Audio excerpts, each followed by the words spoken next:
This isn't peace. This means part 2. If you haven't watched part 1 of this rant against my students, no, I like my students, but if you haven't watched part 1, go watch part 1 because this won't make any sense. Thank you for, being patient with the break and the 2 videos. It's just easier that way. So, my sophomores. So, 2 of the teams, even though none of my freshmen had this intuitive problem, and I thought it was really clear, I gave them a sheet with it written on it, everything. 2 of the teams only had 3 questions in their presentation. 3. Like, I had done this whole assignment, given out this whole group, and they were going to stand up and show 3 slides and be done. So luckily, one group came to me, like first period. Today it was second period that they had their class. They came to me first period and said, "Oh, can you check our slides?" And of course, they only thought they needed 2 or 3 minutes because they only had 3 slides. I said, "Oh, well, that's a good start. That's the first 3 slides. Where's the other 7?" And they all looked at me because they all came together as a group like, "What do you mean?" So I knew I was in trouble. So when I got to class, I said, "Did anybody else only make 3 slides?" And one of the groups of boys raised their hand. And I was like, "All right, well, I'll let you go, but you're getting way less points than everybody else." They were supposed to bring prizes to give to the winning team. All the freshman teams remembered. Only half the Ninense remembered. Pardon me, sorry. That's the Dr. Pepper. And then, so one of the team that had 3 and only had an hour to add slides, all the other slides were completely boring, all text, no pictures. One girl kept saying August. They repeated question types, when did this happen? When did this happen? When did this happen? It was awful. And she kept saying Augusto, Augusto, instead of August. And I told her, I said, "Satsuki, please stop saying Augusto. There's no O at the end of August. Please say August." And she came up and there was another slide and she said it again. And I literally, guys, I don't generally raise my voice, but I said other students' name. I shouldn't say their real names. I said, "Please, you read this slide. I don't want her to read this slide anymore." And then they showed another slide, and I said, "Are the other 2 or 3 slides that you have in your presentation the same with no pictures?" And they said, "Yes." I said, "You're done. Sit down." Because I knew that they had just, really quickly, thrown crap up on the screen. So that just makes me mad when people don't respect me and the other people that are watching their presentation enough to do a good job. So then the last group got up, and their topic was Pixar. Great topic. Pixar films, right? No other group in all the other, I had a total of 24 groups do this idea. No other group picked Pixar. Great topic. They started off and they couldn't get the score, they couldn't figure out how to do the scoring, even though they'd watched 5 other groups before them do the scoring on the chalkboard, how to do it. So I started to get angry, and all their slides, not a single slide had a picture. So I stopped them at about slide 5, and I said, "Look, you guys have Pixar as your topic. Think of all the great characters there are that you can get a simple picture of off the internet. Think of all the movie posters you can get a picture of off the internet and drag that and drop it on your slide. Make it more interesting, make it more colorful, make it easier because some of the names of Pixar movies are different in Japan than they are in America. Make it easier for everyone to understand what movie or character you're talking about. Are all the rest of your slides have no graphics?" And they said, "Yes." I said, "You're done. Sit down." And I swear to God, guys, I really wanted to yell and scream, and I did a little bit. I got up and I just said, "You know what, guys? Other than, group 4 or whatever it was, there was one team that did a good job." I said, "These were all awful. These were really, really terrible." I said, "I just had your kohai, your freshmen, your lower classmen do this same project a few days ago with less prep time, and they blew you guys out of the water." And, I said, "I don't know if it's because you're lazy, because you're busy and it's exam time, because you don't care about this class, but you haven't worked well as a team, and blah, blah, and I just went into them. And they sat there, and then and the thing I think that really kind of made this all boil under for me is that I'm busy trying to get all their grades put together and on the computer system, which will then compile their final grade, and it's somewhat public. They can go and check it and stuff, and it's good because every now and then a kid will say, "Hey, why don't I have points for this?" And I'll go, "Oh, my assistant forgot to put this in this column into the computer yet," or something.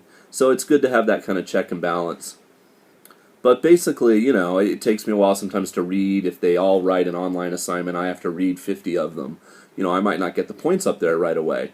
I said, "Oh, well, this I haven't put the points up for, so don't worry about that. But if you didn't do this homework and you have zeros here, that's a problem." And I just was looking through, and so many of them, like literally half the students in each class, like 15 or 13 or 14 out of, 24 students, had literally done none of the preceding 3 months of homework. They hadn't done any of the quizzes or done any of the writing on the computer like they were supposed to. And so they're going, they don't even have to get 70% at my college to pass. They only have to get 60. And they're not going to get there. They can't just come to class, show up, and take the final exam and pass. It just doesn't work that way. My final exam is the written kind of computer one is only worth 15% of their grade. Their speaking test is worth 10%. The group project is worth 15%. They have various components of their grade, and the final exam just doesn't hold that much weight.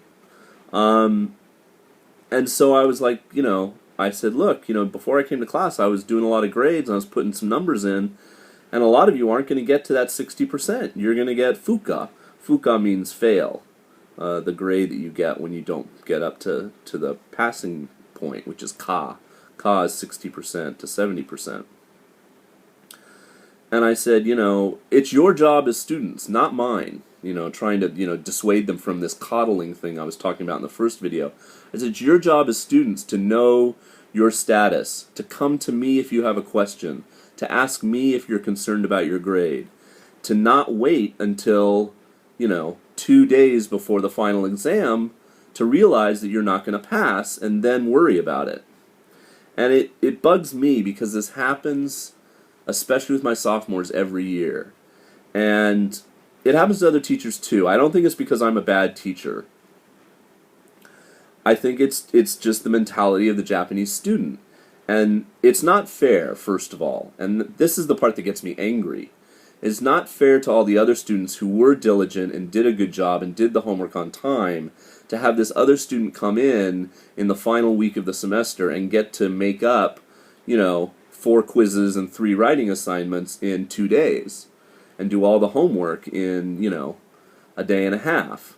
Of course, I give less points and, blah, blah, blah, but they kind of expect it. And unfortunately, I could be draconian and say, okay, you're all going to fail. But there's 2 catches there. One, the university doesn't like that. Okay, I haven't been told, but they want me to pass the students as much as I can. 2, I teach the class that if I fail this student, when they repeat the class for credit again, I'm that teacher. So that means I'm giving myself this bad student. Not that, if they really deserve it, if they just don't come to class or just don't do anything, I will, of course, fail them. But I end up getting them again. So it's like I'm giving myself a headache. And then the other thing is that I can't remember what I was just about to say about them not passing. But yeah. So that's part of the frustration right there, is that I empathize with them a lot, and I feel like I'm too soft. But if I'm hard, like if I really wanted to be strict and draw the line in the sand and say, look, if you don't do it on time or blah, blah, blah, you don't get any points, a ton of them would not pass, at least in the sophomore level. And what it comes down to is The sophomores at my university have gone through a lot of English. They've had at least 3 years in junior high and at least 3 years in high school in the Japanese public school system, and now my university has made them take 2 more years. And they're getting to the very, very, very end of that. They probably will never take another English class again. Some of them will take an elective for points here or there, but basically they're done. They're done with that kind of textbook-based, let's learn English. And for most of them, they will never use English. They will never speak English. English will not be a part of their working life or their social life at all. So how much benefit am I getting from making, we'll say student Ismo? How much benefit am I getting from making Ismo repeat? How much is he going to get from that, 90 minutes a week, 15 more weeks again the following time of English again? I don't think he's going to get a lot out of that. He's come to the point where, he's basically done, and that's his attitude toward it. And part of the problem is, and I didn't preface this before, my freshmen are up toward the top of the level. We split them into 5 levels, G1 being the lowest, G5 being the highest. And I have, for the very first time, I have kids above G3. I have 4-level kids, and they're pretty smart. They're pretty with it. They're pretty good at English. My freshmen are the second to lowest. They're G2. So these are kids that have had literally, going on 8 years of English education in school, and really some of them can barely speak, barely write with any kind of recognizable punctuation or spelling. It's pretty scary. But, I adjust to that, and I try to teach them all at a level that makes it interesting and good for them. But, how much will they benefit from doing it again? So, I often will take a 55, a 56, and try to find ways to round that up. Well, let me give them another point here, and get that up to 60. But some of them just fall really short. And it bugs me that they feel like they can just come in now, with their final exam is next Monday, and just say, and then they come in all contrite and apologetic, like, but I have to constantly yell, and I have to say, look, if you didn't do this, this, and this, you're not going to pass. Because if I just failed them out of the blue, they'd be like, oh my God, what are you doing? And so I hate the mothering aspect of the job. I love helping them. If they come to me for help, ever, I absolutely will go out of my way to help them. And that's the thing I think they don't realize, is if they came to me at any point and said, one kid came in with the excuse today, well, my computer stopped working for units 2 and 3. And he'd done unit 1, he'd done unit 4. Like, he can't borrow one, like he can't come to me and use mine, like, it's a frickin' college, like we don't have 17 million computers you could possibly use. I'm like, okay, well, but you're just now telling me this now. Like, why didn't you tell me when it was happening or when you weren't doing the assignments? And it's frustrating. And then there's a language barrier sometimes because they just refuse to try to speak English, and I will only speak so much Japanese with them. So it's just not a good day, guys. And this is 2 15-minute vlogs. It's really long, so I apologize for ranting, but I was so sad and disappointed after that class. I didn't even give out the edible Star Wars Pocky that I'd bought as prizes, and but luckily my second class, either they heard about it from their friends in the other class or whatever, they were mostly better. One group was pretty bad, and the other 5 were pretty good.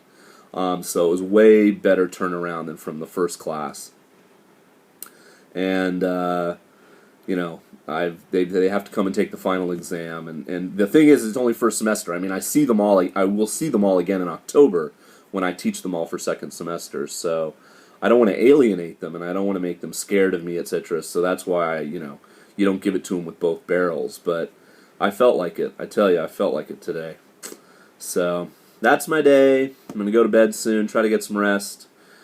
Thanks. I'm going to Hiroshima on Friday to get my visa renewed, so hopefully maybe an on-the-road vlog on Friday. Probably nothing tomorrow because I have my Eikaiwa job at night. If you watch both of these all the way through, you are a superstar and you deserve a lightsaber Pocky. Okay, peace, guys. See ya.